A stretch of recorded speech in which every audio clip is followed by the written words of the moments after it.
Are we ready?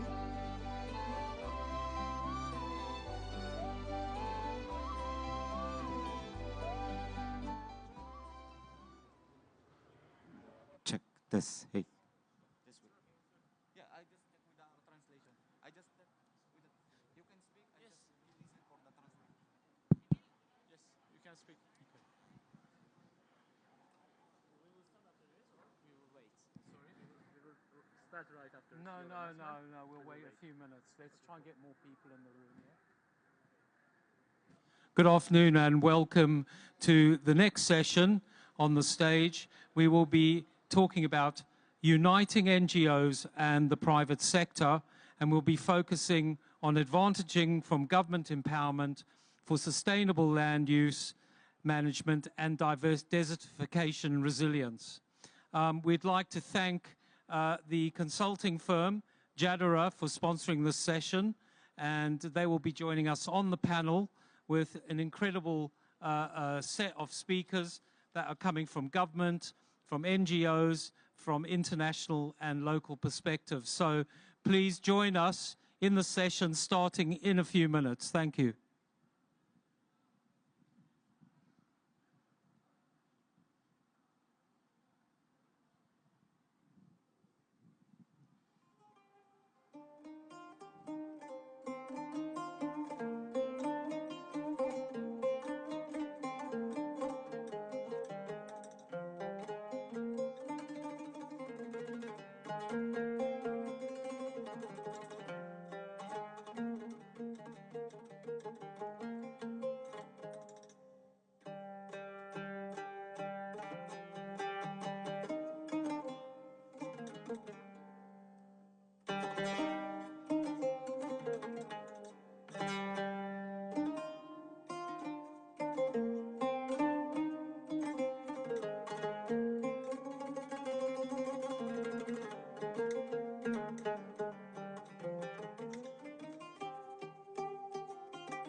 Welcome to the next session, Uniting NGOs and the Private Sector, Advantaging from Government Empowerment for Sustainable Land Management and Desertification Resilience.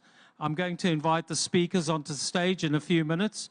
If you'd like to take a seat, we have some very comfortable seats here in front. So if you'd prefer a nice foamy soft seat, step forward. Or if you want to stay at the back, that's also okay. We will be offering this session in English and Arabic. And if you would like a translation headset, please raise your hand and somebody will bring a translation headset over to you. If anybody needs, we have one of our speakers speaking in Arabic. This gentleman down in front needs a translation headset, please. So can we have some translation headsets ready? Thank you very much. And we will be starting in a few minutes. If you see the man with the translation headsets, it's a classroom for now, so put your hand up and we'll sort you out. Thank you.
If you would like a headset, the gentleman over here is going around with the headsets and he will help you start the headset, turning it on.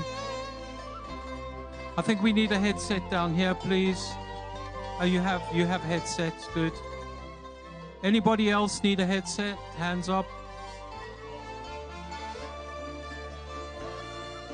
Okay, I think we're all set. I would now like to invite the panelists onto the stage. And our first panelist is Nadia Al-Moudi, who is from the government, the COO of NCEC. Please take your seat. Thank you, Nadia. Could we next have up Mr. Wael Busha, who's CEO of Marouge, and also at MIWA. Thank you very much for joining us. We then have the sponsor, Mr. Maha Al-Hadrawi, who is the CEO of Jadarah Business Consulting. We then have Ms. Helen Avisto, who is Head of International Relations from Green Tiger. And finally, Mr. Imad Al-Fadel, who is the Managing Partner at Renoir.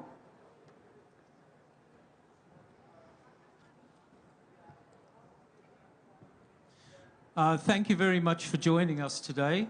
We're going to have a very interesting discussion, and I'm sure the audience out there are going to have some very interesting facts to take away. What we will be doing in this session is we will be having each of our panelists interviewed, answer some questions. There's also going to be a video presentation. And then finally, we would like all of our audience here to have the opportunity to ask some questions to the panelists. So you might have specific things that you've heard that you want more clarification on, or you might have a question that is out there for the public to hear, or some statement that goes with a question that shows your expertise in the subject matter, and you have a question as well. So thanks very much. I'm going to come to Nadia first of all.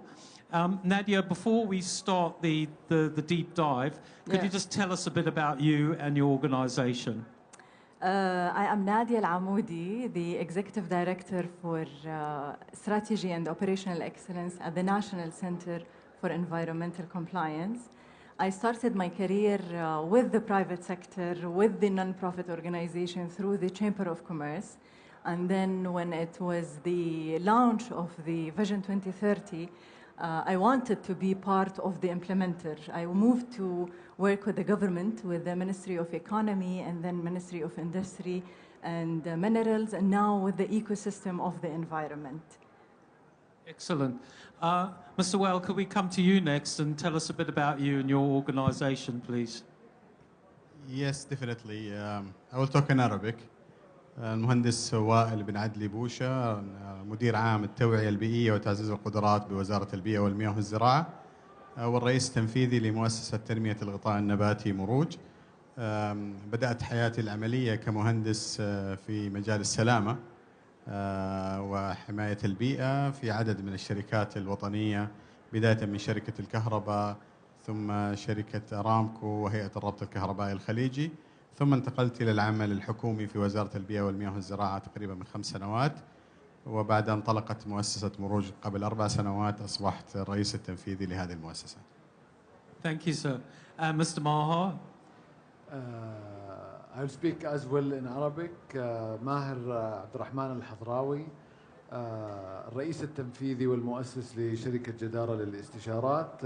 قبلها عملت في القطاع الحكومي لمدة 25 سنة في مجموعة من القطاعات، وزارة الداخلية والديوان الملكي، وعملت كرئيس تنفيذي لمركز الملك سلمان للإغاثة والأعمال الإنسانية. حاليا أعمل في شركة جدارة وعضو في مجلس إدارة غرفة الرياض في لجنة الشركات والمؤسسات الاستشارية. Thank you. And Ms. Helen, if you could tell us a bit about you and your organization. Thank you. My name is Helen Avisto, and I am representing European NGO Green Tiger.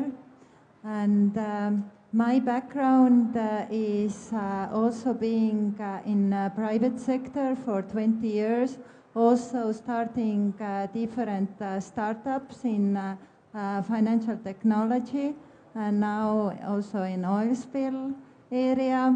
And Green Tiger is uniting different players from different sectors. Thank you. Thank you. Mr. Imad. Absolutely. So my name is Imad Al-Fadil, and I lead Renoir Consulting's global sustainability and climate change practice. Renoir Consulting is a global management consulting firm with engagements in over 50 countries. My career spans 22 years plus between the financial sector and the sustainability consulting sector. I'm a CFA charter holder by background and a fundamentals of sustainability accounting credential holder. I'm very, very pleased to be here today. Thank you very much. And as you can hear from our panelists, we have a very, very interesting variety and mix of expertise. So I'm hoping you're going to learn a lot from our discussions today. So I'd like to start with Nadia, and I have some very easy question cards here because otherwise I'll get lost. So I'm going to start with Nadia. And Nadia, how are NGOs, government and private sector interventions monitored? And how flexible is realignment of the interventions depending on the success or failure factors? At the beginning, it is an honor to speak today about the important role of the non-profit organization in Saudi Arabia, environmental future, and how Saudi government under the vision of 2030 is taking significant steps to empower and support these organizations in achieving our green goals. This discussion, I believe it's crucial, especially as Saudi Arabia takes very bold step to address environmental challenges while achieving the high ambition of the Vision 2030.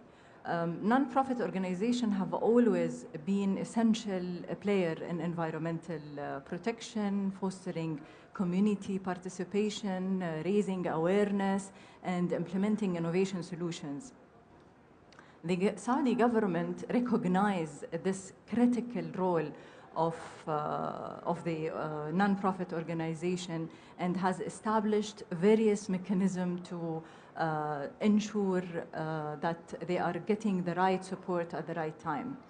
If I want to start with what government, how the Saudi government is supporting these organizations, I would highlight the financial support and the grants. The Saudi government has introduced funding mechanism to enable the non-profit organizations to implement large-scale projects. Environmental fund is established under the environmental law in Saudi Arabia since 2021, I believe, and allocated millions of riyals, Saudi riyals, annually to support initiatives focusing on, let's say, water conservation, pollution control, and biodiversity protection. For instance, last year, 2023, 120 million Saudi riyal was allocated to non-profits to work on mangrove restoration along the Red Sea coast, resulting in the rehabilitation of 15,000 hectares of degraded wetland. The fund is not only amplify community-driven initiatives to combat environmental challenges, but also ensure that the critical initiatives received the proper resources to succeed through strategic collaboration with other Saudi funds, such as the supporting social development or innovation or green energy. The fund, the environmental fund, create a synergy between all these other Saudi funds to ensure that the non-profit organization received the amount of support, let's say financially, or by supporting their legal, or even by monitoring their achievement and impact at the right time to give the right impact. The other arm, I would say, from the government to the non-profit organization is providing the legal framework and announcing the policies that governance this sector. For example, also we have in Saudi Arabia a center already dedicated to increase the quality of the non-profit organization under the supervision of the Ministry of Human Resource and Social Development, where they provide a lot of also services and fund for these entities to survive and to achieve lots of or even to put a huge impact on the society. They give training and tools. They train the owners and the board of these entities on how they manage the governance and the organization, and how they secure the fund, and how they spend it, and how they also report it to the government. They also support the innovation. When the non-profit organization come with a innovative idea, this center also allocate the needed fund and the needed resources from experts or even venues to work with the government and the public and the private sector. I'm not cutting you off, Yeah, but you mentioned sure. something interesting there about innovation, Sure. and I just want to follow up on that. We know that the National Transformation Program is very heavy on the whole digital side and the innovation side. So how does that impact on the non-profits? How do they become involved in that? Can you give us some more information on that? I believe the non-profit organizations are more agile than the private and the public sector. I see them that as incubator for these new technologies, to incubate the new innovation technique and maybe experience it many times before it become on the national level of the whole economy in Saudi Arabia. A lot of using of the AI data-driven approach will help the non-profit organization to also create, at the first, to create better decision and also to measure their impact on the society and on the environmental, economy, and Vision 2030 goals. So in terms of what you mentioned earlier, of the capacity building within non-profits, yes, and how much capacity building is done within this digital piece to make sure that they can incorporate it, they can run it, and they can service that? I believe many government entities has this role as one of their mandates. The center under the Ministry of Human Resource and Development and also the Environmental Fund, I believe they can fund these, they provide these courses to enable the human resources within the non-profit organization to be able to manage the new technologies and to adapt to the new innovations within their daily work. And also, I have to mention the CSR. The corporate social responsibility could play also a huge role in implementing or in improving the non-profit organizations and also on put a huge positive impact on the solving or dealing with the environmental issues on the level of the economy. So how might that work in your mind? You know, what might, you know, that's a great strategy, but how might that work, do you think? This is a crystal ball moment for you. Yes, let me tell you that we as Saudis have a platform, it's a website where all the companies, big companies, can add their CSR opportunities with all the details, and the profit and the non-profit organizations can come to this website and pick which opportunity they will work on it, allocating the fund from the big companies and taking the credit from the government. They collect certain points to use it in their ESG report or also to prove their situation within the Ministry of Human Resources and Social Development. That's a fantastic, you know, crossover between the two of them. So you've highlighted the crucial role of non-profits in Saudi in these environmental initiatives and their alignment with the vision. So how do you see their role evolving over the next decade? I mean, what's in the future for the non-profits in terms of environmental desertification, pushback, etc.? The current non-profit organization already achieve a huge role in many aspects in environment. Waste management, planting billions of trees with the government entity. But we as Saudi economy still seeks from the non-profit organization to focus on using the technology on leveling up the level of environmental compliance. I do believe that many studies and research and even implementation of this green technology could help many sectors within the economy to adopt these techniques and start operating within the day-to-day work within the private sector. Excellent, thank you. That was very, very enlightening. But I'm going to have to move on to Masuel now from Marouge. Tell us a bit more about Marouge, if we have some people in the audience that may not know it, and its key focus areas, activities related to environmental preservation, please. Yes, sure, definitely. But maybe I will start again in Arabic.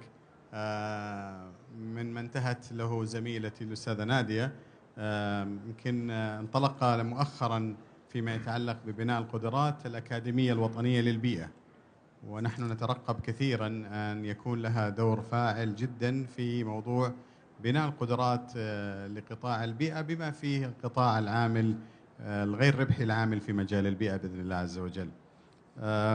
طبعا مروج هي مؤسسة غير ربحية أنشأتها وزارة البيئة والمياه والزراعة والمركز الوطني لتنمية الغطاء النباتي قبل 4 سنوات لتكون الذراع التنفيذي لقطاع البيئة في المملكة، وتساعد بشكل كبير جدا في أن تكون حلقة وصل ما بين القطاعات الثلاث، القطاع الحكومي والخاص وغير الربحي.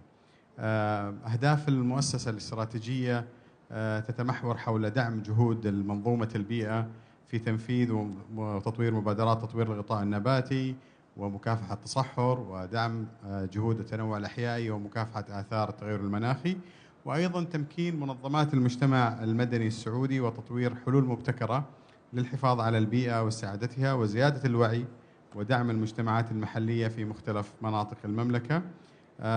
أطلقت العديد الحمد لله من المبادرات الناجحة في عمر المؤسسة القصير، منها 3 مبادرات اعتمدت في السعودية الخضراء سابقا، وأمس أضيفت لها 3 مبادرات جديدة معتمدة للسعودية الخضراء بالتعاون مع الشركاء في القطاع الخاص وأيضا في القطاع الحكومي، وأيضا كمبادرات مجتمعية لإشراك المجتمع المحلي والمتطوعين والمؤسسات غير الربحية الأخرى، وبالتعاون مع المنظومة بالكامل بما فيها زي ما ذكرت الوزارة والمراكز البيئية والمحميات الملكية وغيرهم من الشركاء في القطاع الخاص. يعني نسعى في المؤسسة أن يكون عملنا ونهجنا تشاركي ما بين المجتمع وما بين الجمعيات وما بين المنظومة بالكامل. سعينا في الفترة القصيرة الماضية استعدادا لهذا المؤتمر أن ننشئ برنامجا تدريبيا لتدريب منظمات المجتمع المدني السعودي تجاوز عددها 92 جمعية على مفاهيم وأساسيات العمل الدولي في مجال مكافحة التصحر والجفاف وتدهور الأراضي. برنامج تدريب استمر لمدة 4 أشهر تقريبا، توج بتواجد ما يزيد عن 60 جمعية بيئية في الكوب ما بين المنطقة الخضراء والمنطقة الزرقاء، توج بوجود 26 حلقة نقاش في المنطقة الزرقاء ضمن المساحة المخصصة للمؤسسة لتستعرض هذه الجمعيات البيئية السعودية والنشطاء البيئيين والمهتمين في مجال البيئة جهودهم، ويستطيعوا أن يعرضوا للعالم والمشاركين الدوليين أبرز الجهود التي تقوم بها الجمعيات البيئية في المملكة، وأيضا يستفيدوا من خلال نقاشات ومن خلال حضور بعض الجلسات من التجارب العالمية. Thank you, sir. Could you tell us a bit how Maruja's work with the private sector and give us some examples, some successful projects? طبعا عمل المؤسسة مع القطاع الخاص الحمد لله كان له نتاج مميز جدا، يعني مجموع شراكات المؤسسة مع القطاع الخاص وصلت إلى ما يقارب 200 مليون ريال خلال ال4 سنوات الماضية الحمد لله. عندنا شراكات مع قطاع البنوك ممثل في البنك الأهلي، في البنك الأول، عندنا شراكات مع الشركات الكبرى في القطاع الخاص مثل شركة العليان، مع بعض الهيئات الحكومية مثل هيئة الأوقاف.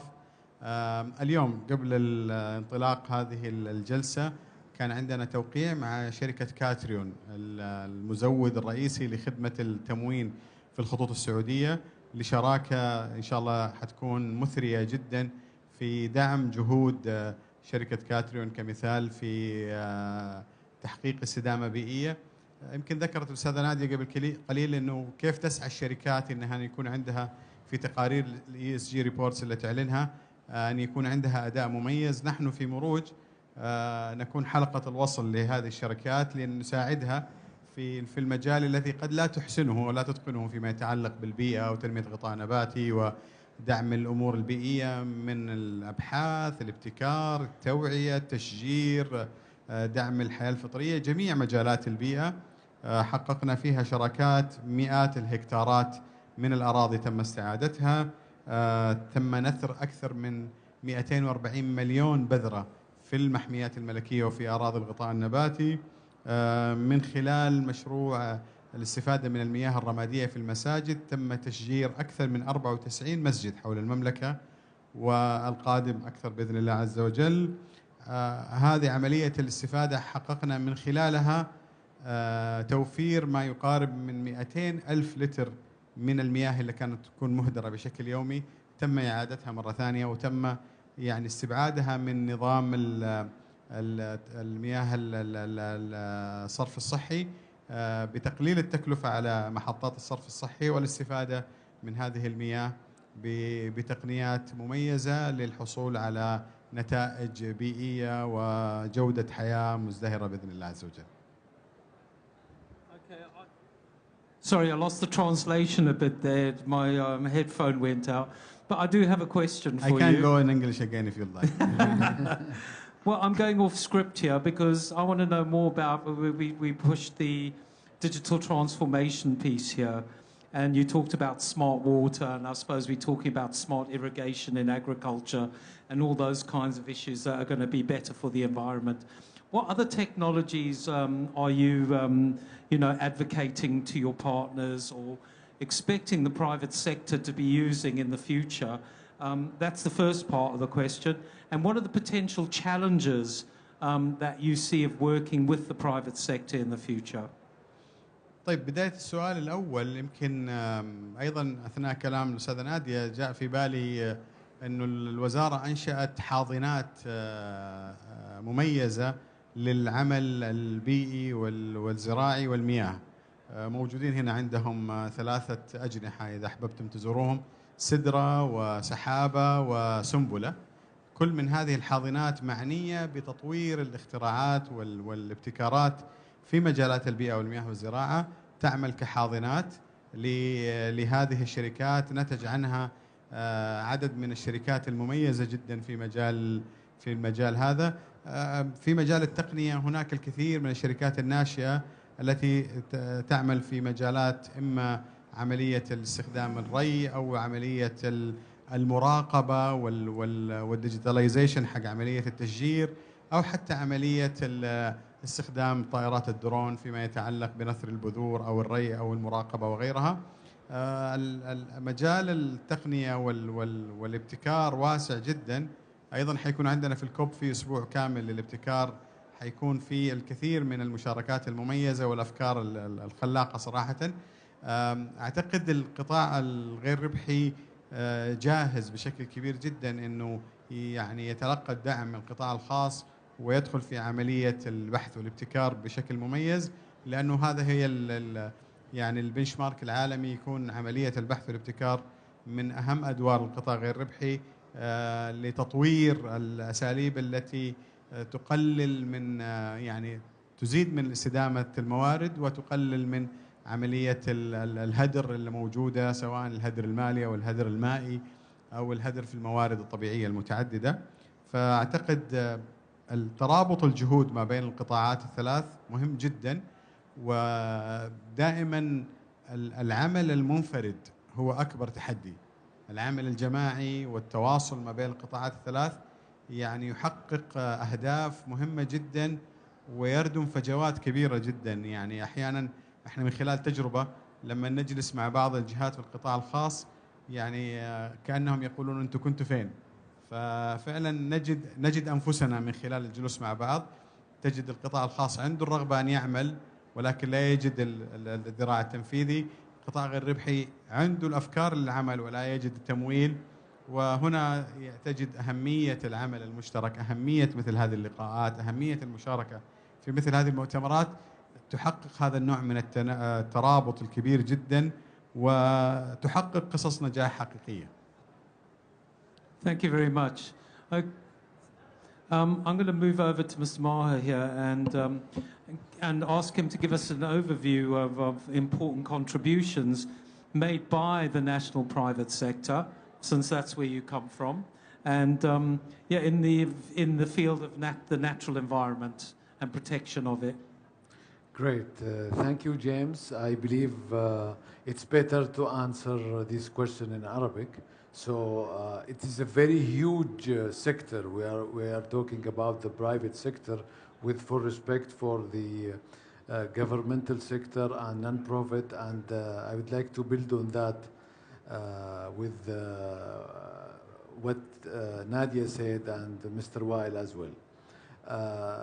الحقيقة إنه القطاع الخاص لا شك إنه يكمل القطاع الحكومي والقطاع غير الربحي، والقطاع الخاص لعل يعني ما يميز القطاع الخاص هو حجم الاستثمارات الذي يقوم بها القطاع الخاص في هذا المجال لتعزيز الوعي بأهمية البيئة وحمايتها.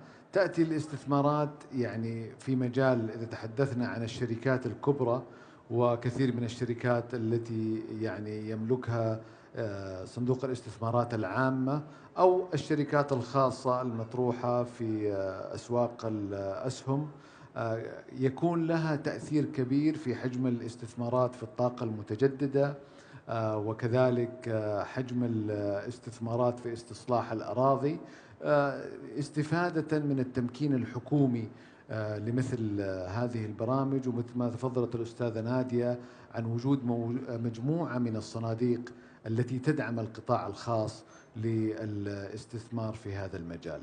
لعل المحور الآخر هو التحدث عن الشركات المتوسطة والصغيرة والSMEs، واللي هي تمثل جزء كبير من القطاع الخاص، وأعتقد أنه لديها القدرة تكاملا مع عمل الشركات الكبرى لديها تأثير أكبر في صناعة الأثر، وهو ما نبحث عنه في الوعي بالقضايا البيئية، الاستجابة المجتمعية، والتفاعل من منشآت القطاع الخاص في دعم هذه الجهود الحكومية، وكذلك دعم جهود القطاع غير الربحي. أعتقد هذا تصور عام عن دور القطاع الخاص في هذا المجال ودوره كمكمل للعمل الحكومي وعمل القطاع غير الربحي كذلك. Thank you. Before we move on to the next question, I'd like to show the audience a video that will give them a perspective of where the private sector sits within the whole environmental piece. So, AV guys, could you play the video, please? COP16 brings the world together to fight desertification and restore our lands. Over 1 billion people are affected by land degradation. This global initiative inspires bold action to protect our planet. Businesses worldwide are stepping up to restore ecosystems and create long-term value. There is no one solution that fits all. Businesses need tailored sustainability initiatives to their core processes. From innovative technologies to impactful ESG initiatives, businesses are paving the way to a more resilient future. 80% of global asset managers have adopted ESG factors into their investment strategies. Sustainability is no longer an option. ESG-driven businesses outperform in innovation, profitability, and social impact. Jadarah Business Consulting, guiding your business towards a sustainable future. We support the public and private sectors in environmental consulting, sustainability services, and environmental impact assessment. Ministries, authorities, and foundations are shaping the ESG agenda in Saudi Arabia, in line with Vision 2030. We support businesses in meeting sustainability commitments following the Kingdom's aim to achieve net zero emissions by 2060. Jadarah helps companies rebrand themselves as being more sustainable, transparent, and responsible. Together, we can turn sustainability goals into tangible outcomes.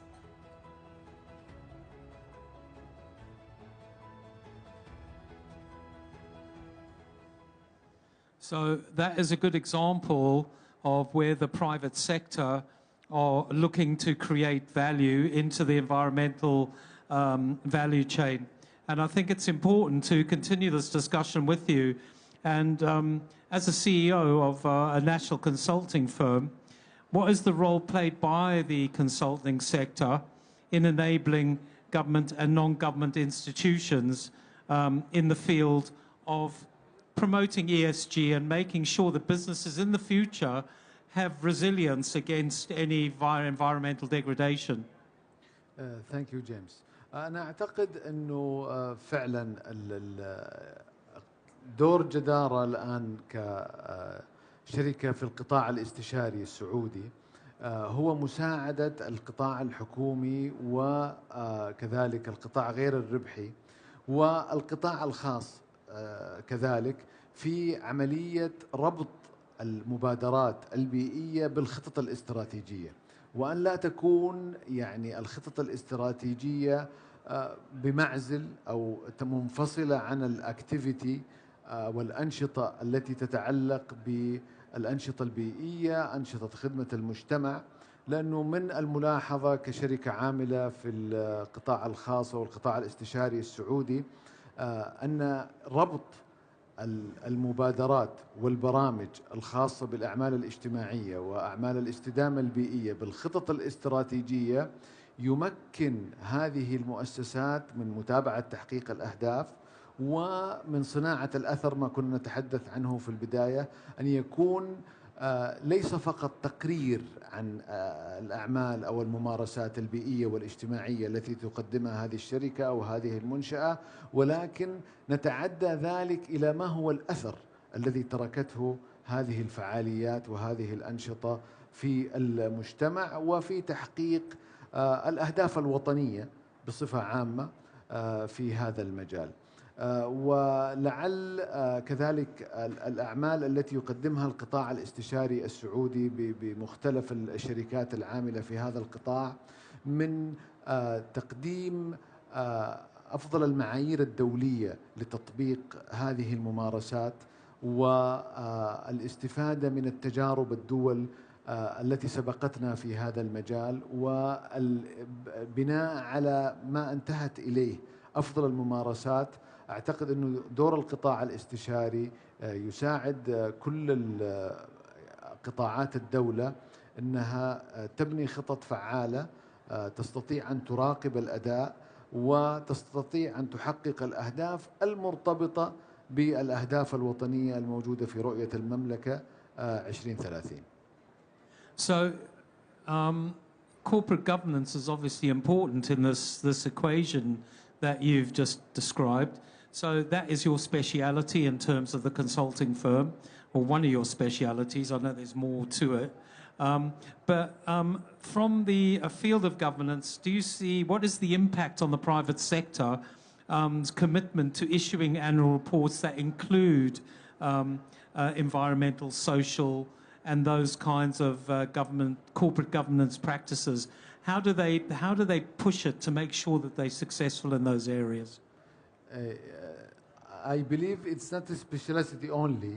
It's my passion about governance. So أنا عندي ماجستير في القانون التجاري ومتخصص في الحوكمة والالتزام.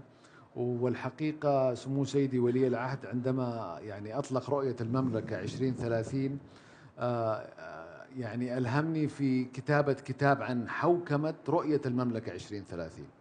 وبالتالي موضوع الحوكمة هو أداة فاعلة لتطبيق وتحقيق الاستراتيجيات، وأن تتحول الاستراتيجيات الناجحة كفكرة إلى تطبيق فعلي. وأنا أعتقد كذلك فيما يتعلق بشؤون البيئة والقضايا المجتمعية، الممارسات الحوكمة لهذه الأعمال هي مطلب الآن عالمي لكل استقطاب رؤوس الأموال لشركات القطاع الخاص، أن يكون هناك منظومة حوكمة قوية تؤكد على الشفافية وتؤكد على التزام الشركة بالضوابط البيئية. وبالتالي كما نلاحظ أنه ذلك يحقق الأمان وخفض نسبة المخاطر بالنسبة للمستثمر، وكذلك خفض نسبة المخاطر بالنسبة للبيئة. وبالتالي أنا أعتقد أنه الحوكمة هي أداة فعالة لتحقيق الأهداف المجتمعة، وبالتالي لها دور كبير جدا. وأنا أعتقد أنه تطبيق عناصر الحوكمة في هذا المجال وربطها بالأهداف الاستراتيجية لكل منظومة، سواء كانت منظومة تعمل في القطاع الحكومي أو في النون بروفيت أورجانيزيشنز وكذلك في القطاع الخاص، يعني قد نسميها مجازا يعني هي الكلمة السحرية اللي توصل إلى النتائج المرجوة بأسهل وأكفأ الطرق. Thank you very much. I'm going to turn now to Ms. Helen, who's come all the way from Estonia, and Green Tiger, she's representing here today. It's an NGO, an international NGO. Helen, can you just discuss the role of the Estonian NGO Green Tiger in uniting sustainability-focused companies and mediating between the private and the public sectors? Thank you, James, and thank you, organizers, for inviting me here. I'm really glad to share European point of view and the Green Tiger practices. Actually, Green Tiger started 4 years ago, and because of this ESG topic became so important. And it's inspired by Estonian digital transformation program Tiger Leap. This is why it's a Green Tiger, and it is jump to the green future. This is what it means. Green Tiger is addressing climate challenges through the representative organization. Like my colleague from NGO in Saudi Arabia was telling that you are uniting here, you were uniting more than 90 companies. Then in Green Tiger Network we have over 90 Estonian large companies from all the main sectors, including infrastructure companies, energy companies, and technology companies, and all other companies as well. And the primary goal is to create a balanced economic plan for Estonia, and also to be an example for the other European countries how to achieve climate goals through the cooperation with private and public sector. And the question is how we do it, how we achieve the balanced economy.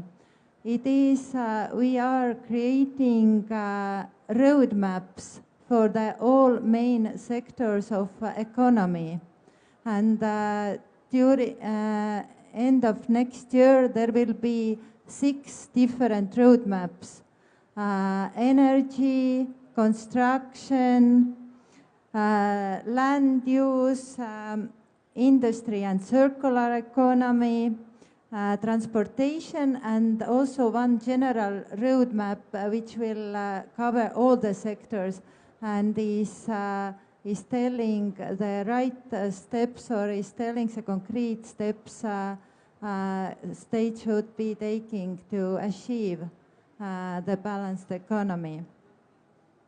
And what does difference these roadmaps from national development plans? This is that these are initiated by the companies or by the private sector, and Green Tiger is coordinating, but the private sector is telling and is taking the responsibility that they are doing their steps, taking into use new technologies, and from the state they are expecting that state will provide the environment for this to be happening. So it's not coming up down, but it's in a different way. And yes, this is important also for the public sector to be sure that they are not alone, but the companies are together in the green transition. Thank you, Helen. Helen, can you just tell us a bit more about the land use, land management roadmap, because that's what we're doing here in Riyadh at COP16, so that is probably very relevant to the audience here today. Thank you. Thank you. I know that I know that Saudi Arabia aims to achieve climate neutrality by 2060. European target is to achieve it by 2050. And when we take the land use, then the land use has the very, very big impact into this target and achieving it. And Green Tiger is in forefront is with this and is making through the land use roadmap the practical plan how to achieve this target. We are gathering companies from the sector or the land use sector, but it's not only private sector included in the preparation work of the roadmap. There are also ministries included and the professional organizations and the environment protection organization. So it's very important that the roadmap is also balanced, that it's not only the interest of the companies, but the scientists and environmental specialists will look that it will have the balance between the economy and the nature. We started with this land use roadmap in March this year, and it has been rolling, and it will be ready now in December this year. And now, when I'm talking, it's not ready yet, but there are first insights from the roadmap.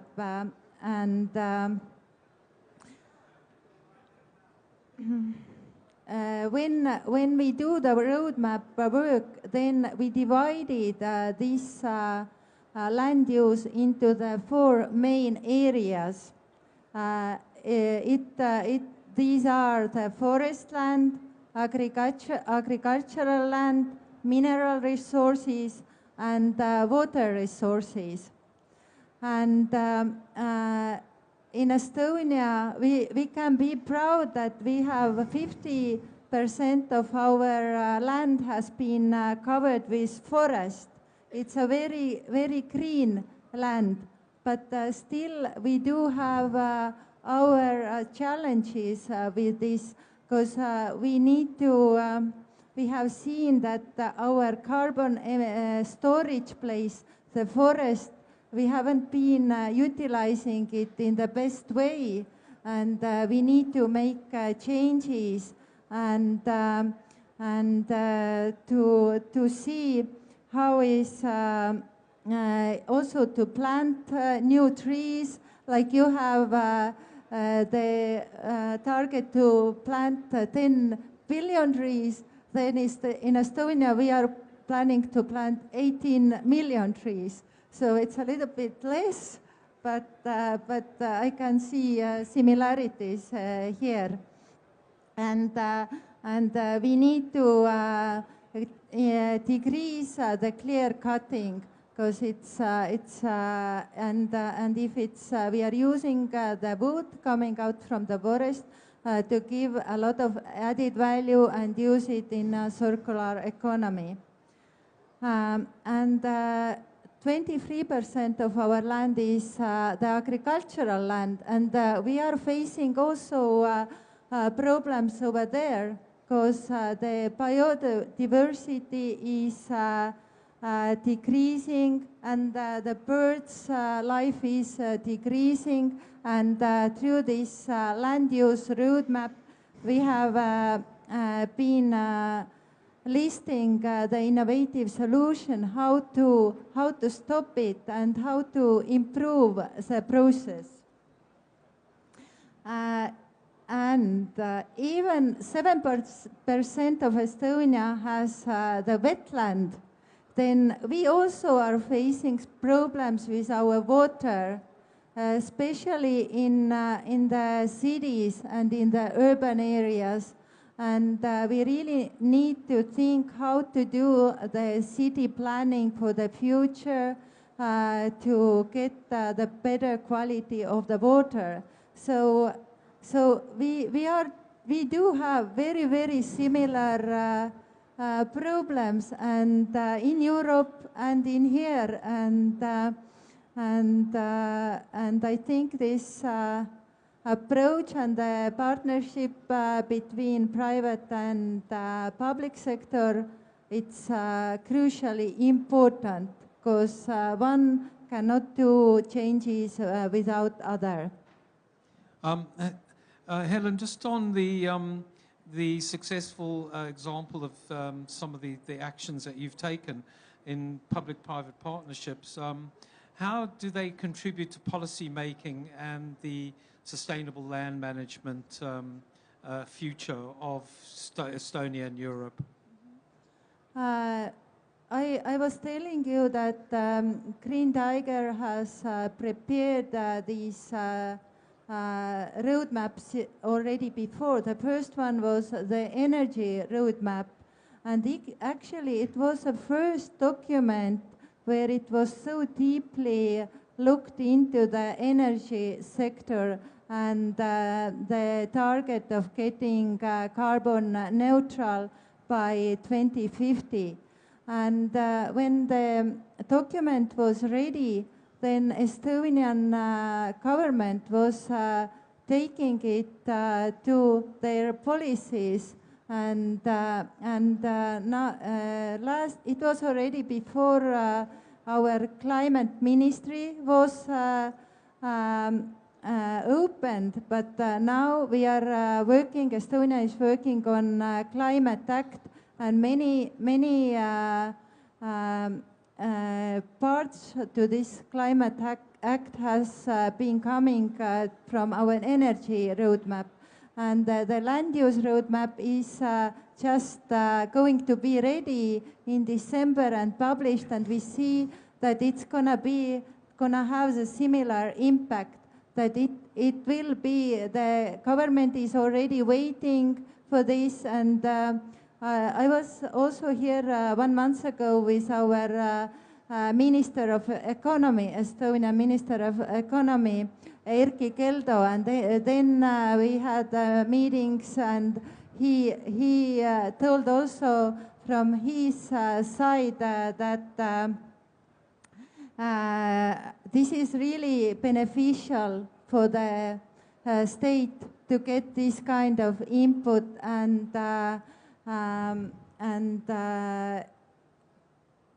how to say, that companies will tell what they do, and they can trust on the private sector.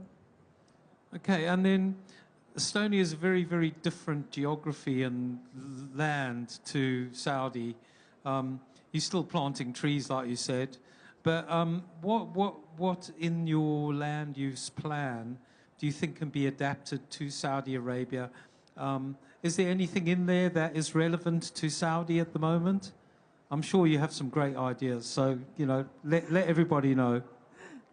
Yes, thank you. I have been thinking about it, and I really love your country and your people, and I see that we are sharing similar values, and this is very important. Even so, we are situated geographically in a different location, but I see that this kind of model of roadmaps, it can be easily adapted also here, because the concrete input is coming from Saudi Arabia, but how to do it, it's very easy to be done. And we have already started different projects with Milton. It's also from Estonia, but very active in Saudi Arabia, and we are ready to go further and to do this kind of partnership, and especially my colleague again, Mr. Voigt. I see that we have a lot of things to talk about, and the knowledge exchange, because I don't think it's only Estonia or Europe who can contribute here, but it's vice versa also, that you have a lot of good initiatives, good ideas we could take back to Europe and learn from Saudi Arabia. Excellent. So hopefully we'll see a lot more about the land use plan soon, and Mr. Whale will be involved in that discussion next year or at some future date. I'm going to turn to Imad from Renoir Consulting, but before I do that, after we finish the interview with Imad, we will be taking questions from the audience. So I would ask the stage manager to make sure he has a microphone ready for the Q&A session. And we will start with Mr. Imad now. The role of the private sector in sustainable land management, how can corporations assess risks tied to land degradation? Because obviously, you know, investment, risk, etc., is quite an important factor for the corporates. Absolutely. Thank you, James. Just before I respond to the question, I will just bring forward a couple of sort of introductory comments to put things in context as it pertains to the private sector. Of course, the main subject of discussion at COP16 is desertification, land degradation, and drought. And these are, of course, human-led processes that have caused for the pollution of our soils, be it for excessive use of fertilizers, pesticides, the over-disturbance of soil, or other unsustainable practices. Now, one of the key targets that is uniting all of us is the Sustainable Development Goal number 15, which is the use of land, and specifically target 15.3. Hopefully, if this target achieved, we will all be living in a land degradation neutral world by 2030. Now, to bring in a bit of statistics and within the context of the private sector, now more than 50% of global GDP relies in some form on natural capital, yet 40% of our land is already degraded. Now, deforestation and desertification is bound to cause up to 12% of drop in crop yield. That's about 23 million tons of food per year. In addition, desertification is a cause of around 15%, as well as deforestation, 15% of greenhouse gas emissions globally, and that's quite extensive. And soil, which is one of the main carbon sinks, natural carbon sinks that we have here on planet Earth, is now unable to absorb as much as it used to, and that's around 50 to 70% less emissions absorption. So whether you are in the agricultural sector, whether you're in the mining sector, cosmetics, pharmaceutical, or other, you are either impacting this ecosystem or you are being impacted by it. And there comes the issue of materiality.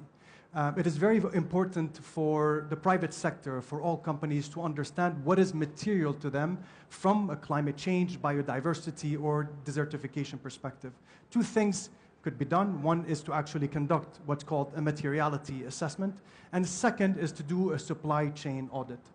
Now, a few words on the first one. This is about assessing how is that company impacting the environment, how is the company impacting desertification, land degradation through its operations. But it's also looking at it from the other way around and looking at how is desertification and land degradation impacting the viability, the existence of the company, its goods, and its services. And that's what's called the double materiality methodology that is very much that the EU advocates for as a way to look at what is material and therefore what are the risks that these companies need to manage. Now, if I take just one step further into looking at materiality and risks as it pertains to climate overall or desertification, there's the physical aspect of things, and then there's the transition aspect of things. And when we look at physical risk, we're looking at either acute or chronic. So acute, these are risks that are abrupt usually and that come from one specific event. The event may repeat itself, but it comes from one specific event, such as wildfires or forest fires. Whereas chronic are those that come due to many years of land degradation, which will have a long-lasting impact on the world going forward. Now, as far as physical risk is concerned, companies must be able to adapt to those because these are present and we must be able to adapt to them. Now, when we look at the transition aspect of the things, there are a number of elements. One of them is technological transition. Hopefully, we can assume that we are all progressing towards net zero by 2050 or 2060, or that we are actually progressing towards land degradation neutrality, hopefully by 2030. That means that there has to be in place the technology that is going to allow us to transition to that status. And if a company is not looking at these or playing a role in them or adopting them, then certainly it's going to miss out on that transition, and that's quite the risk for their business. Regulatory aspects are also important. It is important to keep an eye on what the government has in place in terms of a regulatory framework to restore land, and therefore it's important to assess those. Look at what's happening in other parts of the world. Examples, the German Supply Chain Act, the EU Biodiversity Strategy, or the increased mandates by governments to get companies to report on either their climate change matters or biodiversity or desertification. Others include consumer behavior. Consumers are becoming more aware about these aspects, whether it is environment in general or desertification. They want to know where their products are coming from. They want to know what they're consuming, what is the source. And therefore, it is important as well for companies to stay close to these consumers, understand their priorities, and make sure that they integrate those. So these are some of the few risks that companies must pay attention to. The other aspect was the supply chain audit. This is really just especially for those companies that are within the space of agriculture, food and beverage, even cosmetics and pharma. Even if your own direct operation doesn't cause deforestation, you must look at your supply chain. And if you are sourcing some of your raw materials, say, from farmers, you want to make sure that they're actually applying positive land and the right practices for land restoration. So these are some of the few elements that I wanted to bring forward. So how do we manage these risks? What kind of strategies do you recommend for that? So there are quite a few. Obviously, these need to mirror the risks that we've just discussed when it comes to physical risks. Companies need to integrate adaptation as part of their strategies. Now, when it comes to transition, and hopefully, as we transition, physical risk will decrease. God forbid, if we don't transition in the right manner, then that's when we need to adapt more and focus more on that adaptation. But you'll find today that transition risk is the one that may cause companies to fall out of business because they haven't adapted to themselves. But certainly making use of technological-driven solutions is quite important. Thank you. Now, whether we're talking about smart agricultural practices, precision agriculture, micro-irrigation, or afforestation projects, companies need to take that into account. 2, companies must integrate as part of their operation transparency in relation to reporting on their climate-related efforts, risks and opportunities, desertification, and biodiversity. So taking responsibility through transparency, through technology. As I have said earlier, staying close to consumers, because consumers are becoming more aware again. They are understanding what is happening. They want to play a role and choose those products that can create land-positive products. Others, of course, is making use of sustainable finance solutions that today are being deployed by financial institutions. Now, financial institutions have their own targets to deploy sustainable finance and play their role in financing that transition to net zero by 2050 or by 2060. From an issuer side, this is about companies potentially issuing bonds. These can be sustainable bonds. These can be sustainability bonds, can be green bonds, blue bonds, and so on. But there's also, on the lending side, a number of tools and solutions that are out there that companies can get access to. One of those examples is the sustainability-linked loans, for instance. This is when you sit together with the bank and you agree on a set of sustainability, climate change, biodiversity, desertification targets and objectives. And at the end of each year, should you and should that company reach those targets, then the bank will actually decrease their interest rate. So there is a number of incentives today for companies to be able to act accordingly. So I just want to say what we were talking about earlier, and you mentioned this, you talked about community involvement. So these kinds of risks, how does the community fit into there? We have a lot of small farmers in Saudi Arabia. How do we involve them in this process? Can they go to a bank? Can they get funding to do a small irrigation project? Where's that happening? A very key question, because it's a big issue, right? SMEs, or if we're talking about that farmer that's in a less developed or developing country, do they have the capability to get the required financing? And when I mentioned that companies need to look at their supply chain, need to audit their supply chains, hopefully that doesn't mean cutting off those suppliers and those farmers that are unable to sustain that change. It's not a black or white decision.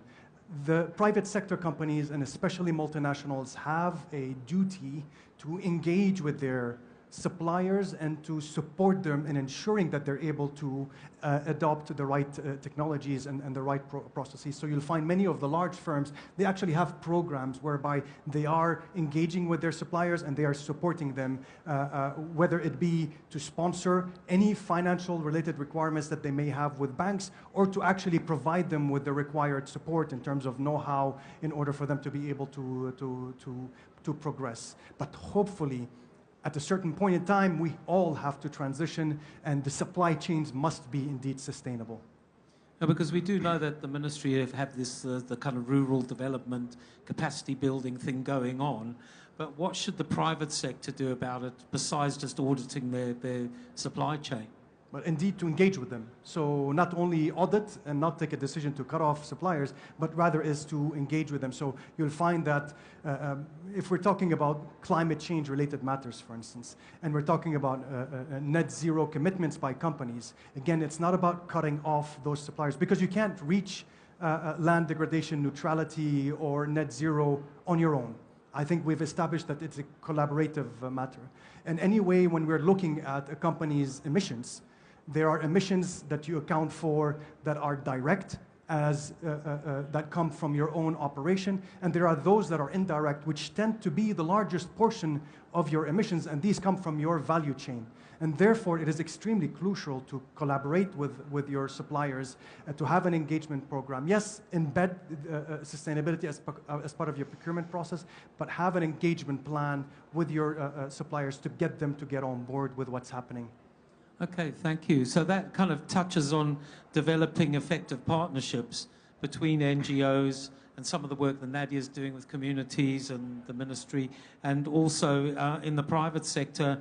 So why is collaboration between NGOs, the private sector and government essential for combating desertification?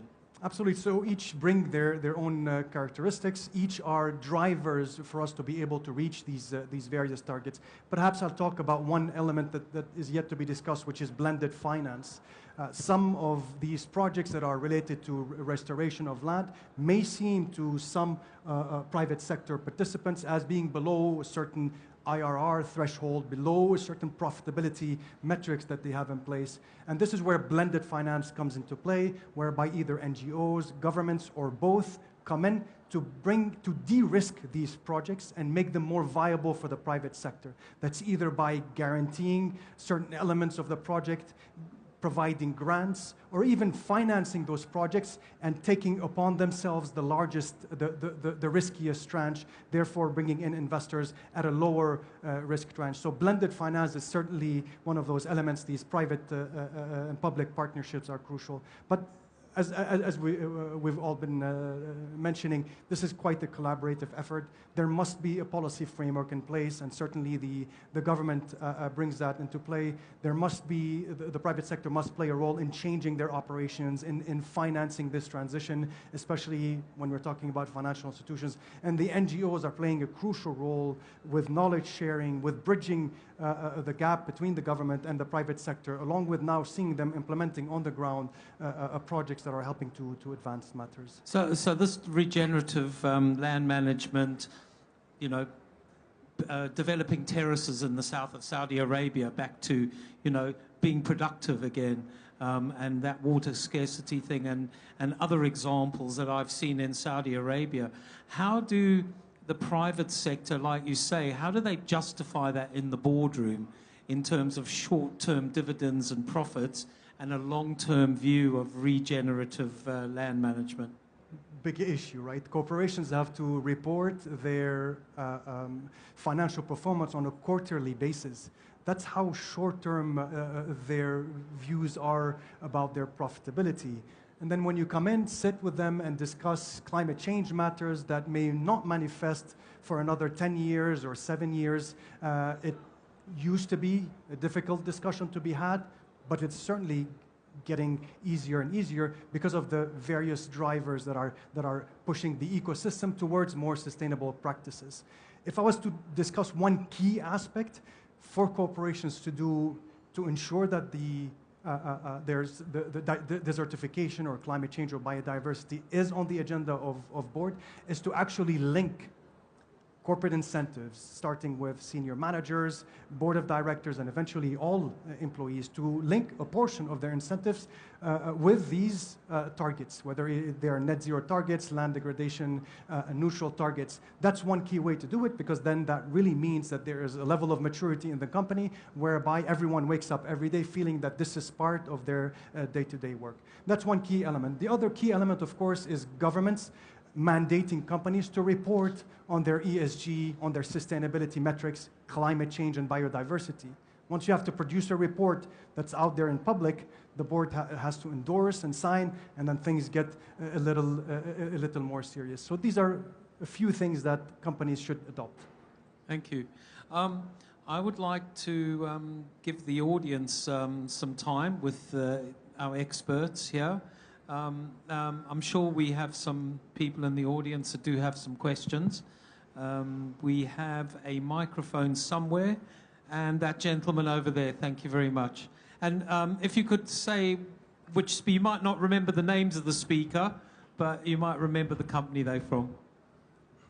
So Mohammed Al-Tayyar, Dr. Mohammed Al-Tayyar. I'm a research assistant in University of Rhode Island in United States. So I will speak in Arabic. I will ask in Arabic.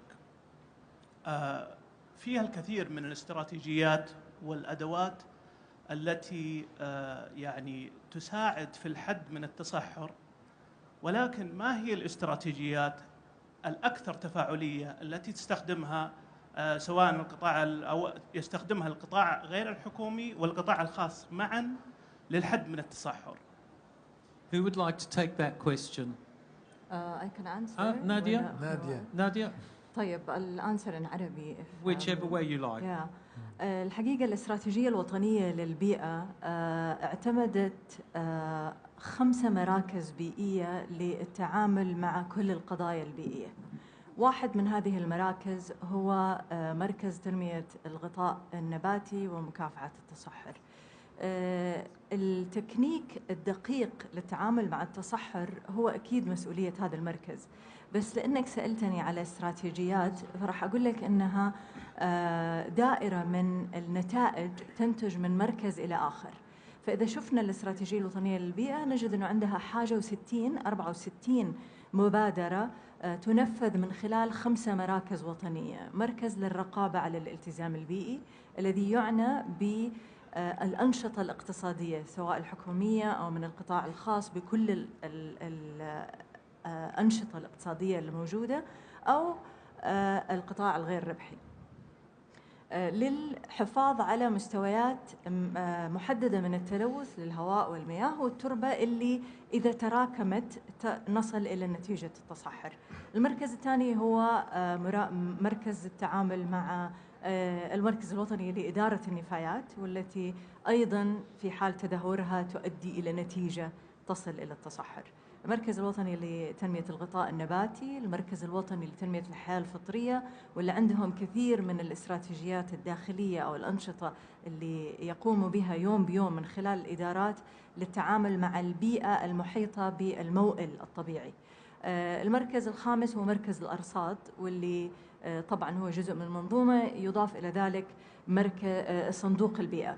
وحضرتك تتكلم دكتور، أنا توقعت أنه في دور أيضا على صندوق البيئة الذي يرعى الأبحاث والدراسات اللي تقوم بتطوير التقنيات المستخدمة في معالجة التحديات البيئية، أنه قد يكون من أحد هذه الأعمال عمل مشترك مع الجامعات سواء كانت محليا أو عالميا للخروج بأحدث التقنيات للتعامل مع هذا التحدي. فمن حرصي الحقيقة ودي أدعوك لزيارتنا في يوم من الأيام، نسمع منك خبرتك، وفي الأخير نجد المساحة المشتركة للعمل مع صندوق البيئة والمنظومة كاملة تحت إشراف وزارة البيئة بكل تأكيد.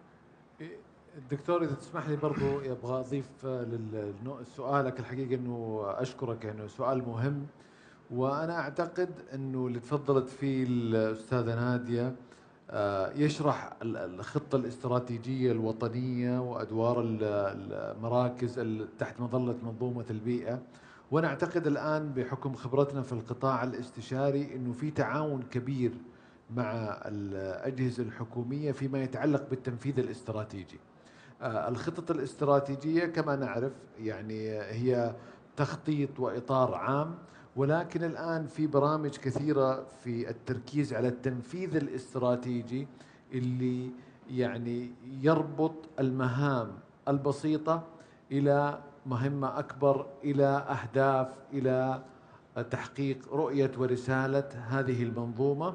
وفي نفس الوقت الانسجام والتناغم بين استراتيجية على سبيل المثال المركز الوطني للرقابة على الالتزام البيئي، وكيف تصب هذه الأهداف وهذه الأعمال وتحقيقها في استراتيجية منظومة البيئة إلى رؤية المملكة 2030 اللي هي الخطة الاستراتيجية الوطنية للمملكة حتى رؤية 2030. فأنا أعتقد أنه عمل التنفيذ الاستراتيجي الآن، البرامج هذه اللي تركز عليها الآن القطاعات الحكومية زادت من كفاءة تنفيذ الاستراتيجيات. شكرا لكم وشكرا على هذه الإجابات المميزة. عندي سؤال أخير وسأترك المجال للآخرين. في مشكلة ولا؟ عندي سؤال أخير. Do you want to use that one? أنا بس أبغى أضيف على الجزئية أيضا في نفس الإطار، يمكن ليس بقبعة المؤسسة ولكن من منطلق الوزارة. الآن فيما يتعلق بالتنفيذ، يمكن يعني في الخيمة المجاورة مبادرة السعودية الخضراء هي خطة تنفيذية حقيقية على أرض الواقع. انطلق من المبادرة البرنامج الوطني للتشجير، فبالتالي البرنامج الوطني للتشجير عنده خطة واضحة للوصول إلى مستهدفات تحقيق مبادرة السعودية الخضراء إلى 2100 بشكل واضح، وشكل مستهدفات سنوية حقيقية تحقق الهدف المستهدف فيما يتعلق بإعادة تأهيل الأراضي للوصول إلى المستهدفات التي ترجوها المبادرة بإذن الله عز وجل. شكرا يا باشمهندس. سؤالي الأخير بس اللي هو هل الببليك اويرنس او ما يسمى بالببليك اويرنس اخذت مجال كافي ودعم كافي لتوعية المجتمع؟ طيب لا يفتى ومالك في المدينة. طبعا عندك. هذا نرجع مرة ثانية، عندي مرة ثانية طبعا إذا انتهينا من السيشن أدعوكم لزيارة جناح مبادرة التوعية البيئية هنا كذا في هذا الاتجاه. انطلقت مبادرة التوعية البيئية في عام 2022 بالتزامن مع يوم البيئة العالمي، وخلال 2.5 الحمد لله حققت نجاحات مميزة جدا في مجال التوعية العامة للمجتمع، في مجال التوعية المتخصصة زي ما ذكرت الأستاذة نادية للقطاعات الصناعية والقطاعات العاملة بشكل متخصص، وأيضا فيما يتعلق بتوعية الأجيال القادمة بإذن الله عز وجل. فبالتالي احنا حرصنا في مبادرة التوعية البيئية ان احنا يكون عندنا تخصصية فيما يتعلق بالتوعية وفئات محددة يتم توجيه برامج توعوية لها من خلال ورش العمل، دورات تدريبية، سوشيال ميديا. الحمد لله خلال 2.5 الآن وصلنا إلى مئات الملايين من الانجيجمنت مع السوشيال ميديا، سواء مشاهدات أو انطباعات أو غيرها. فهذا حقق لنا بشكل كبير جدا مستهدفات قصيرة المدى ننظر لها في 2025، على مدى أطول إن شاء الله في 2030، وعلى مدى مستمر بحول الله عز وجل. ولا نزال نحتاج إلى الكثير من الدعم لنحدث التغيير. نحن ننظر إلى التوعية البيئية أن هي خطوة نحو تغيير السلوك البيئي، فبالتالي تغيير السلوك المجتمعي، الأفراد، القطاعات، المنظومات تحتاج كلها إلى التوعية. التوعية جزء مهم جدا للحفاظ على هذه المكتسبات. نحن نحقق مكتسبات من خلال هذه المشاريع، من خلال هذا العمل الاستراتيجي، من خلال العمل المنظومي. بدون التوعية حنخسر. فلازم المجتمع بجميع فئاته يكون على نفس المستوى من الإدراك والوعي حتى يحافظ على هذه المكتسبات التي قاعدة تتحقق بإذن الله عز وجل. إذا تسمحوا لي كذلك بإضافة في هذا الجانب المرتبط بالتوعية، أنا أعتقد هناك مبادرة كذلك من القطاع الخاص يعني تبنتها شركة أرامكو بالتعاون مع وزارة التعليم، اللي هي موضوع التربية البيئية.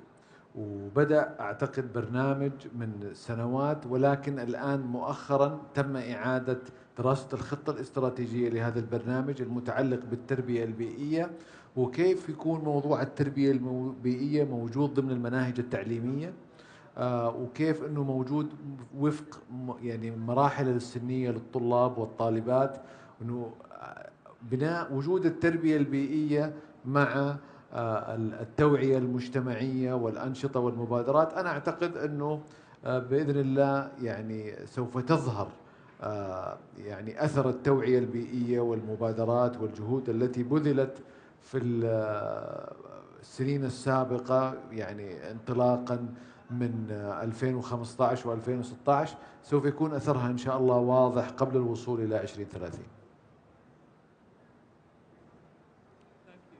Helen, you have something to say? Yes, may I add from Estonian perspective, we do have this kind of interesting project for raising awareness and including also young people. It's creating the future, and we are educating dream leaders, and we are gathering Estonian individuals to the dreaming sessions, where they will tell in what kind of Estonia they want to live in 2050.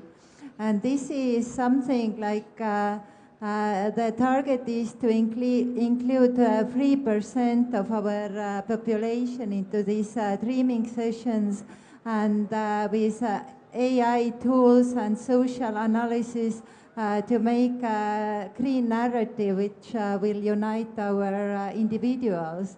This is just one example from Europe. Thank you.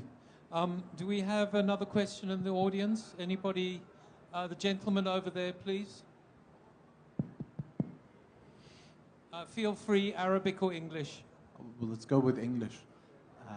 So I see from the title and what you guys have mentioned so far, there is a lot of emphasis on inviting the private sector to be part of the initiatives and actually making a change regarding people's awareness of what's happening in Saudi, and most importantly, people's behavior regarding, let's say, sustainability and understanding it. I'm the ambassador of Saudi Green Initiative. I do a lot of coverage on that. And most of the time, and this is the questions that I receive, I need your help as experts, people talk about Saudi trying to change the narrative on the fact that we produce energy. And part of that is selling the world or telling the world that we are basically changing the sources of energy and increasing the number of sources that we have and modifying and improving. So from a private sector point of view, what could they do to somehow implement sustainable practices in their daily work, whether it's the process of work, whether it's the locations or the real estate companies, any, let's say, private sector, what is their role to actually do that could help in showing the world that we are actually producing new forms of energy or introducing change to the day-to-day practice? Because it's amazing to increase the awareness. It's beautiful to let the world know what we are doing, and I know we are doing a lot more than what the world knows.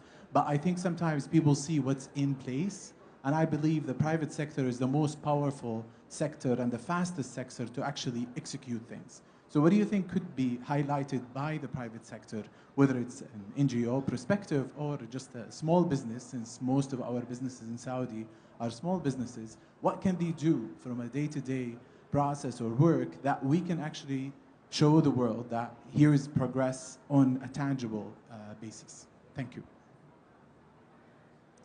I'm not going to answer that question because I'm not an expert. So who would like to take that question? I believe there is two parts. Part governmental about the regulation, and maybe the other part about the activities for the private sector. So Nadia, would you please? Yeah, actually, I would answer from the perspective of the Saudi economy. And you said that you are ambassador of Saudi Green Initiative. And Saudi Green Initiative is one of the greatest platforms where private companies, private sector and non-profit and government works together toward achieve certain goals. The government can provide the expertise, ensure that the law and regulation is aligned with the vision of being green in Saudi Green Initiative. First of all, every entity in the economy has to have a license from National Center for Environmental Compliance to be under the radar, and then to be compliant to 13 regulation in order to save the level of pollution with the air, soil, and water. This is from a very technical point of view. But if I answer as Nadia, I will add one more thing. Every company should have one KPI toward saving environment and trying to be green.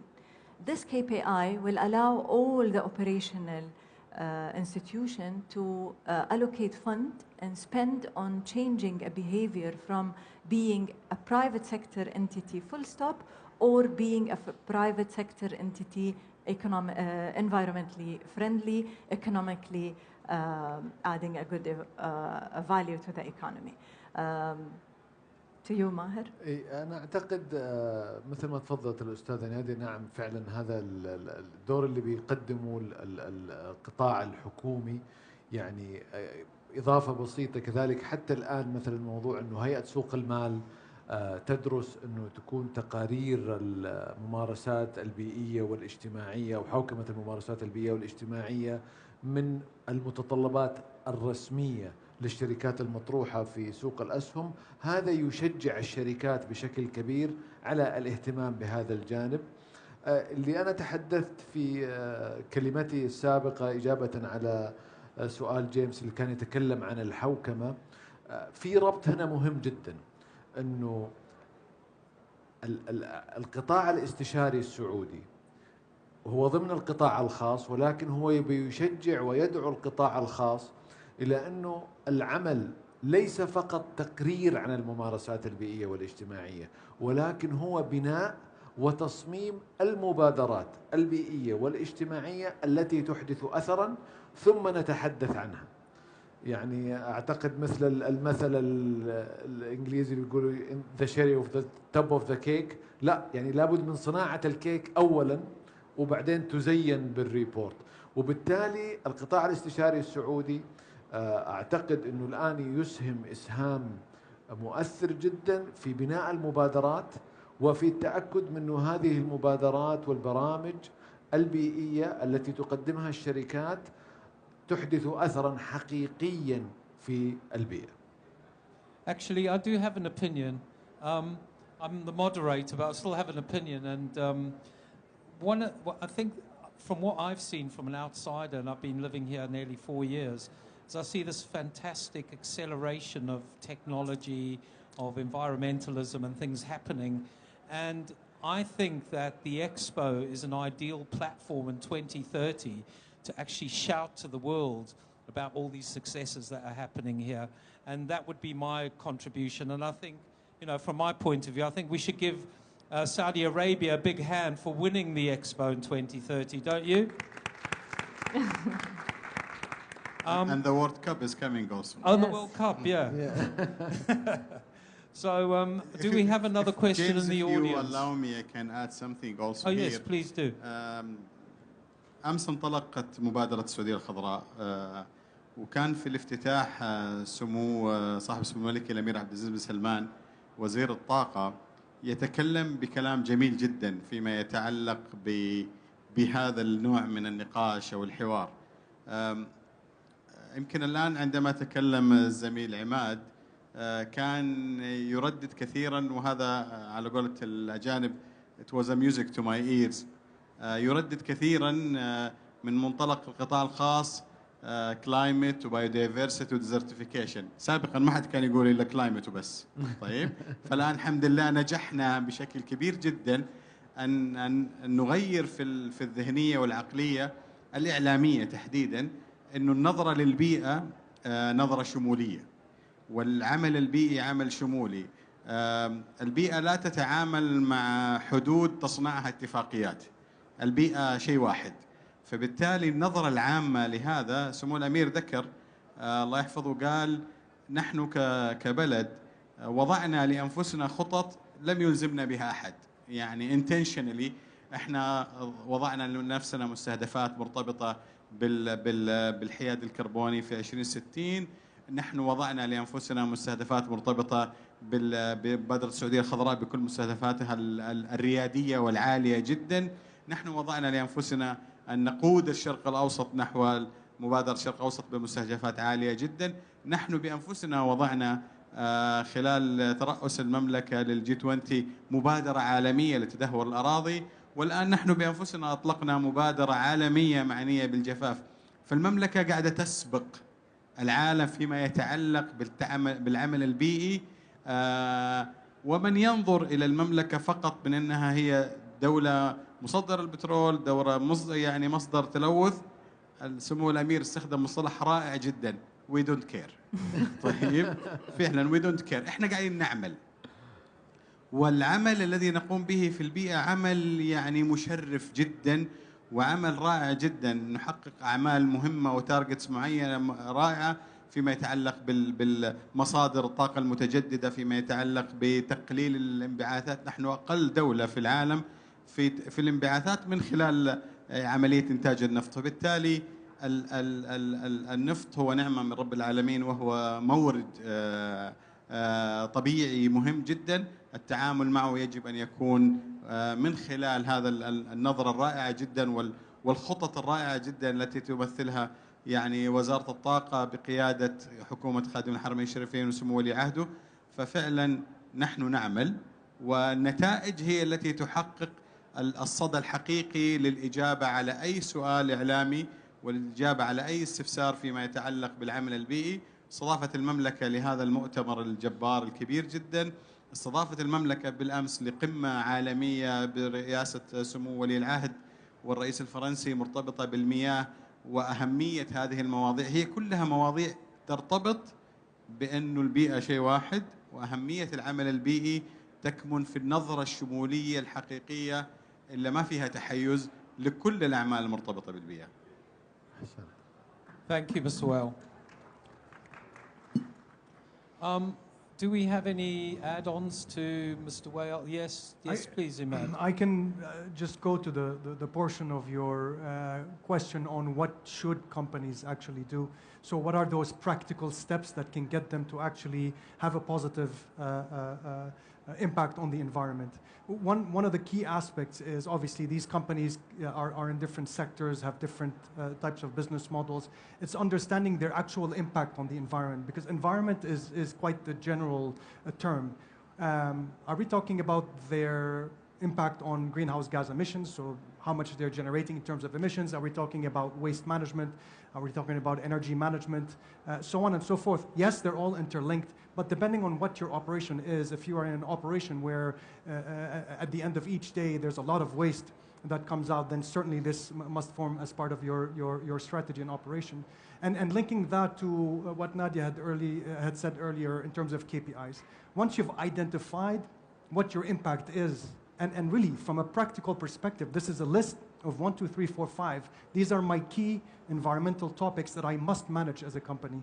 From both a risk and opportunity perspective, is to turn those into an initiative and to make sure that you have KPIs and targets in place. So these are some of the practical steps that I would... Can I just pick up on that? Because I think you've raised a very good point here, is this impact. And we hear about sustainable land use. Food security is a big thing anywhere in the world. And obviously, you know, that's the portfolios of water, environment and agriculture all sit within Mr. Wales.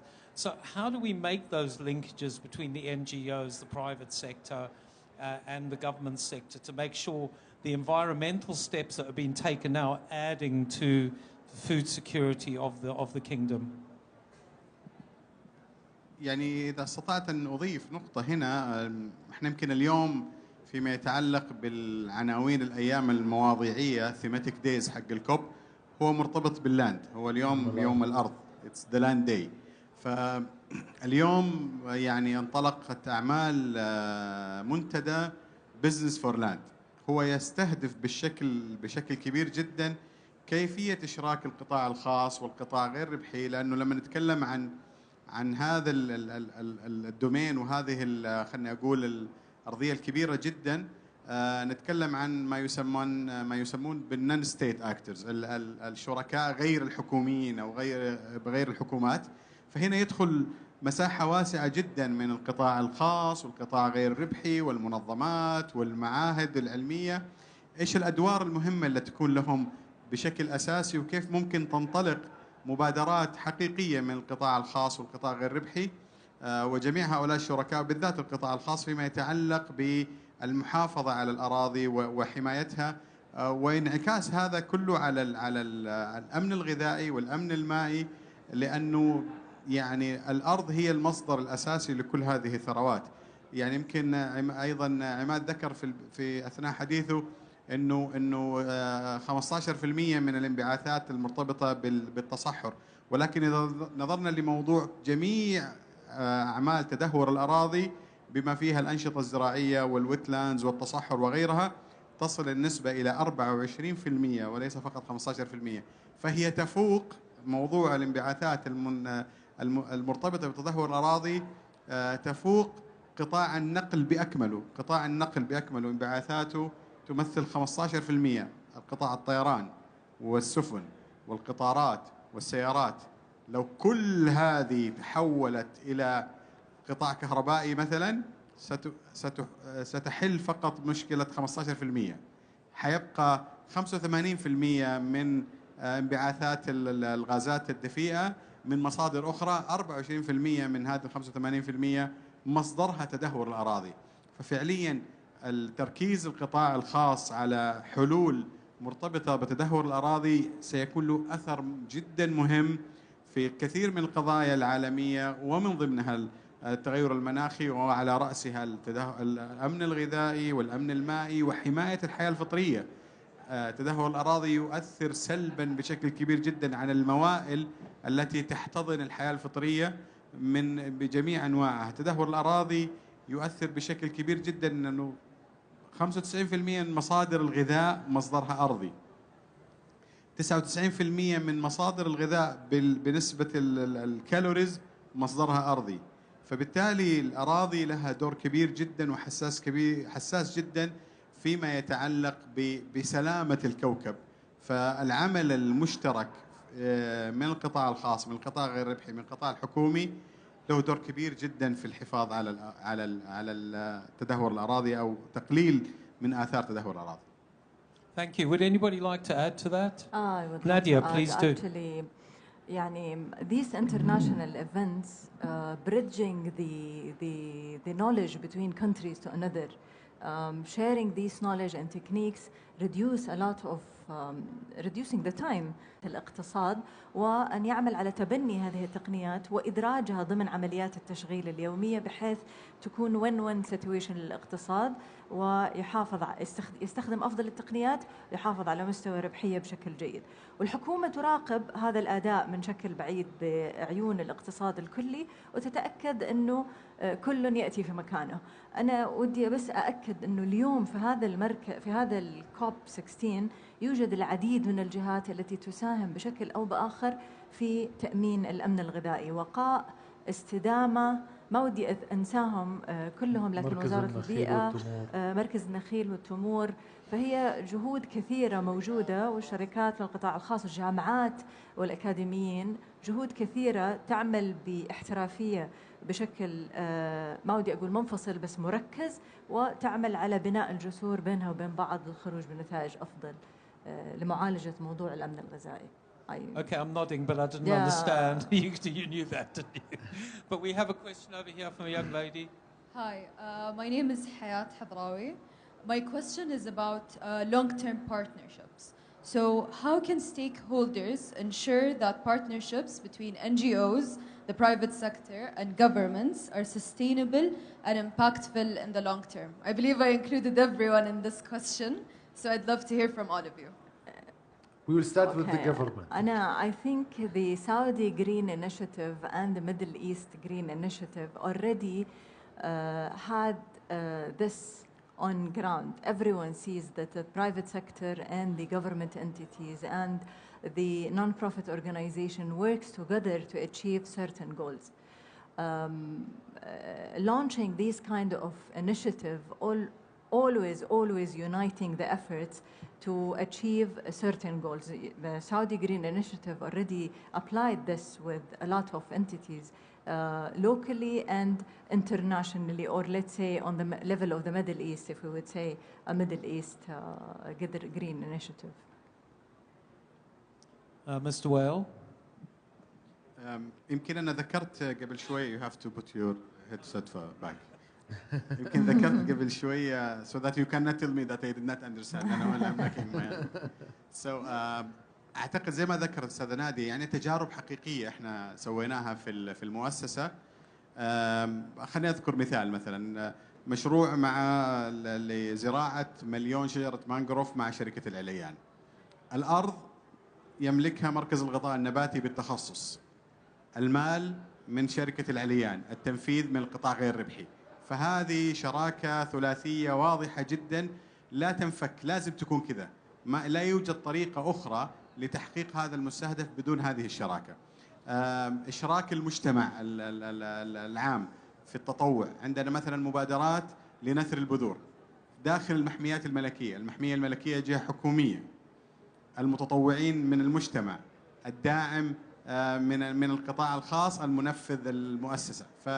فهذه المشاريع هي حقيقة جهود تكاملية حقيقية مستدامة من خلال العمل التشاركي ما بين القطاعات الثلاثة. فيما يتعلق بالقطاع الخاص، أنا لعلي أجاوب على هذا السؤال من خبرتي السابقة كرئيس تنفيذي لمركز الملك سلمان للإغاثة والأعمال الإنسانية. في العمل الإغاثي يعني تكون هناك أزمة إنسانية ضخمة، ويتبادر الأذهان أنه إذا توفر التمويل الضخم يمكن مجابهة هذه الأزمة الإنسانية. والحقيقة في التنفيذ أنه يعني هذان أمران غير مرتبطان. التوفير المصادر المالية مهم جدا، ولكن على الأرض إن لم تتوفر هذه العناصر اللي تفضلوا فيها الثلاثة، يعني الجفرمنتال أحيانا في الأمور الإنسانية فقط أنه يتوفر أمن يعني تستطيع من خلاله العمليات الإنسانية أن تتم. لابد أن يكون هناك منظمات للمجتمع المدني فاعلة تستطيع أن توصل هذه المساعدات أو تنفذ هذه البرامج، ولابد من توفر القطاع الخاص اللي يمكن من خلاله تأمين الموارد أو تأمين الاحتياجات أيا يكن، مواد إيوائية، مواد غذائية، لأنه الاستجابة الإنسانية إذا تطلبت نقل هذه المساعدات من خارج المنطقة تتحقق، ولكن نسبة التحقق ضعيفة، نسبة صناعة الأثر تكون أقل. فأنا يبدو لي في المنظومة ولله الحمد في المملكة العربية السعودية هذا الوعي يعني بين القطاع الحكومي والقطاع غير الربحي والقطاع الخاص، أنه لن يستطيع أحد أن يحقق أهدافه دون الشراكة مع الآخر. أعتقد أنه حقيقة موجود على الأرض يعني إيمان بهذه الشراكة ونماذج ناجحة ورائعة مثل ما تفضلت نادية ووائل عن يعني مبادرة كل الأطراف اشتركت فيها. Helen, do you have something for us there? I agree with you because I see the similarity that the environment topic does unite different sectors, because this is something everyone can understand. They cannot reach the targets alone. And if there is good programs, good targets and models to cooperate, then it's very sustainable, and it's triggering also other players along, also the smaller companies, other smaller NGOs. So it's a good opportunity to use. Imad, do you have anything to add? It's been well said, really. I mean, the nature of the biodiversity, desertification, or climate change is long-term by nature. If we take a concrete example, the Kingdom has set a target to reach net zero by 2060. The government must, in order for it to reach that target, it must collaborate with the private sector and the public sector. This commitment has to be translated on the ground in the form of regulation, in the forms of incentives as well, that's going to get the private sector to contribute to that. So we really have, this is a case where we all have that same target. It's not a choice, but we all have to progress, and that helps ensure that these partnerships are long-term oriented. We are running out of time, but I've still got a couple of things to do. So I'm not going to ask for any more questions from the audience at the moment. If you do want to ask a question at the end when we finish, please go up to one of the speakers and ask them the question in person. But this is the closeout question, and I'm going to go to Mr. Maher here. So what I'd like to know from you is, how do you classify the importance of international and local partnership working in the sectors of environmental protection? What's your view on that from the private sector perspective? Yes, thank you, James. I believe it is very important. And as we mentioned now, Nadia and Wael and I, not only ما هو فقط في المملكة العربية السعودية أو داخل أي دولة، التنسيق والتناغم بين القطاع الحكومي والخاص والخيري. تحدثنا عن هذا الأمر.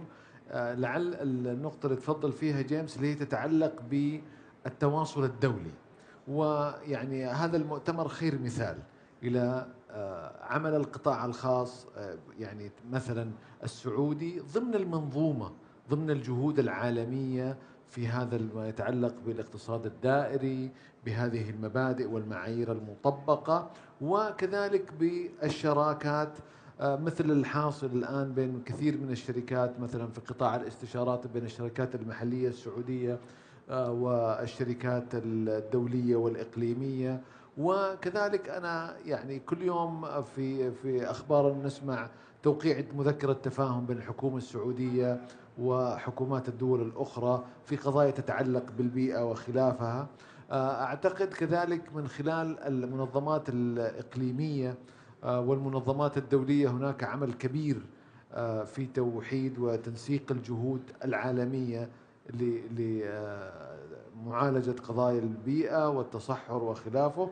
وفيما يتعلق بالقطاع غير الربحي أنا أعتقد أنه غير منفصل، ولعل أخوي وائل ممكن يعطي مثلا على موضوع الشراكات الدولية في موضوع القطاع غير الربحي في المملكة. Okay, has anybody got any final comments before we... Yes, please. Maybe he asked me to add something related to the non-profit sector and the engagement. يعني احنا الآن من خلال المؤتمر هذا، يمكن أنا ذكرت في البداية موضوع كيف أشركنا الجمعيات في برنامج تدريبي، والحمد لله يوجد 8 منظمات غير ربحية سعودية هي أصبحت عضو مراقب في الUNCCD، وبعض المنظمات الغير ربحية السعودية انضمت سابقا إلى الIUCN ولا إلى اليونيب ولا كل هذه الارتباطات بالمنظمات الدولية هي تبني هذا النوع من الشراكات بشكل كبير جدا. ومن خلال المؤتمر زي ما ذكرت نادي وذكرت حضرتك، المؤتمر فرصة كبيرة جدا قد لا تتكرر يعني قريبا، انه كل العالم جاي عندك هنا في السعودية، فبالتالي نحن من ينبغي لنا ان نبادر، سواء كنا قطاع حكومي ولا خاص ولا غير ربحي. هي مجرد انك تنتقل من خيمة الى خيمة اخرى ستجد المنظمات والشركات والجهات كلهم موجودين يعرضوا افكارهم ويعرضوا تجاربهم، وبسهولة جدا الواحد يستطيع أنه يعقد كثير من الشراكات ويعني يعزز من العلاقات التي تساهم في دعم الجهود المشتركة بإذن الله. Thank you very much. I'm going to close off the ceremony, but please be patient for 1 minute. I'd like our speakers to please line up in the middle, so we have the title there, and we're going to have a presentation to thank them for their time, and we're also going to do some photographs as well. So I would like to present, first of all, we would like to present each of you with this token of our appreciation. So Nadia, this one is for you. Thank you very much. I really appreciate it. Thank you so much. Sorry, I've given you the wrong No, one. Wael is this is Mr. Wael's one. Okay. Yeah, the names are on there. Thank you so much. Thank you. Thank you. راح تصل. And this is for Mr. Imad. Thank you very much.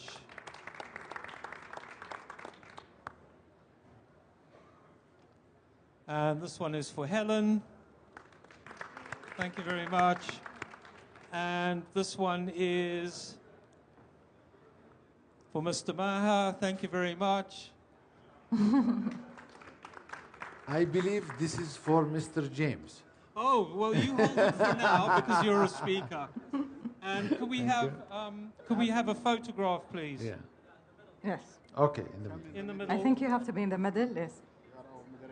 Oh, okay. Yeah, okay.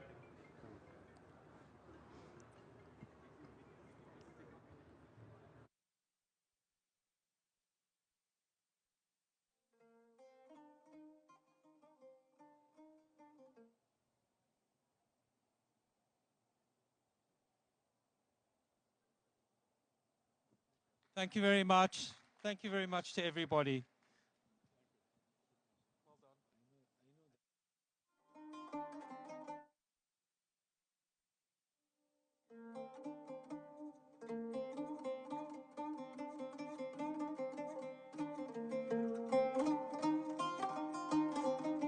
Ladies and gentlemen, the session has now finished. Please vacate the room to allow for preparation for the next session.